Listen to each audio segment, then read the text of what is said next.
It's come to my attention that the class has done quite poorly on homework number 5, and it's probably because we didn't cover a lot of this in class due to my travel, and so I thought I would give you guys a retrial or a retest to resubmit homework number 5. But let's kind of cover a couple of these problems so we can get the basic gist or idea of how to solve this stuff. And so let's look at problem 220. Find a theoretical oxygen demand, THOD. How much O2 is used, and let's just do part A, of 200 milligrams per liter of acetic acid, CH3COOH. Step number 1, we got to balance this equation. So let's see how we can do that. CH3COOH.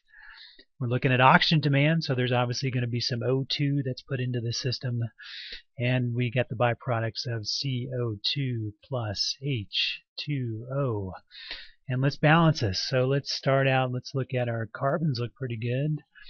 Although we got 2 there, so we need to put 2 on this side. And now let's look at our hydrogens. And then our oxygen. So we got 1, 2, 4, 1, 2, 4. Oh, we got a 5 that's right there as well. So let's add a 2 that's on here. Let's try this one more time. So we got 1, 2, 6, and we've got 4, 5, and so one more to make that 6. All right, so we've got a balanced equation that's here. Next step is to calculate or determine what's the theoretical oxygen demand. So acetic acid, what's the molecular weight of this species right here?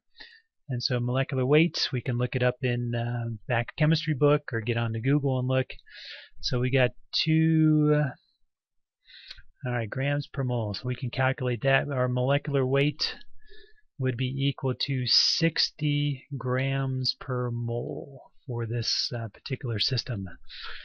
Alright, so we got that molecular weight, and we want to determine, alright, if we know that we've got this amount of acetic acid in there, and the problem provided us with 200 milligrams per liter, how much oxygen is consumed? Alright, so to set this up, so we got 200 milligrams per liter, this is of acetic acid, times, let's get that in grams since we got our molecular weight here.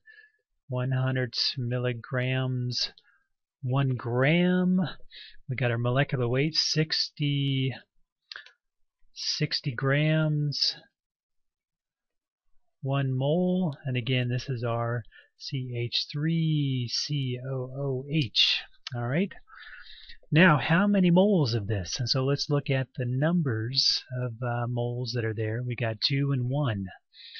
Alright, so we can look at this, and we have 1 mole of acetic acid. I'll just write that as AA is equal to, has 2 moles of O2.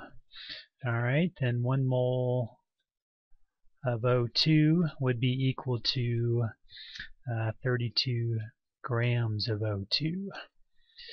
And we can continue with this train of thought here, scroll down somehow, and multiply that times grams, 100 milligrams. We want this answer in milligrams per liter. Multiply this out, and I'll get on my handy dandy calculator, plug away. You can hear me typing away on my calculator, and so we got 213 milligrams per liter would be our theoretical oxygen demand. Simple as that. And you can do the same steps for ethanol and for sucrose. And so it's just balancing those equations and calculating how much of this particular compound is inside of how much oxygen is used in this reaction. So that's one problem. Let's look at another one now. Let me pause here and get set up. Next problem, let's look at 226. Calculate the equilibrium concentration of DO in 15 degrees Celsius water at 1 atmosphere pressure. And that's sea level. And the next part is what would that be at 2,000 meters elevation. So with this one, we know that O2 is about 21% of the air at sea level, and sea level means 1 atmosphere pressure that's there.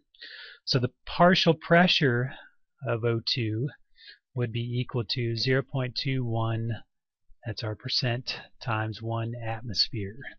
1 atmosphere. And so we can get how many atmospheres of O2 pressure we have in this system. And so thinking back to Henry's law. So if you look at table, what table is that? 2.4 in the textbook, and you could probably find this online amongst many tables. What is the Henry's law coefficient, the KH coefficient for oxygen at, what are we at? So we're at temperature, what temperature again are we at here? 15 degrees C and 1 atmosphere pressure. So I look at this table, and so we can get Henry's law coefficient. KH is equal to 0.0015236, and units on there, moles per liter, ATMs, atmospheres. Alright, so we know that our Henry's law coefficient, that's been determined, so we can find out the concentration, the aqueous concentration of O2 in a solution equal to Henry's law times the partial pressure of gas that's there. And so we know what all these terms are, is equal to, let's just put this here, times 0.21 atmospheres. And so our aqueous concentration, we can get that in moles per liter, so 0.00, how many zeros is that? 0.031996 moles per liter, and then we just have to convert that to, we want it in milligrams per liter. And so let's just continue on with that thought, times 1 mole O2, so that's 32 grams times 1,000, whoops, that would be 1 gram 1,000 milligrams. And we can get that equal to about 10.2 milligrams per liter. That would be the concentration of O2 you would have under standard conditions at 15 degrees C. Curious to see what would happen at higher or lower temperatures, and then when we get up to 2 kilometers of elevation, one would expect that to go down. And so I want you to find out what that may be.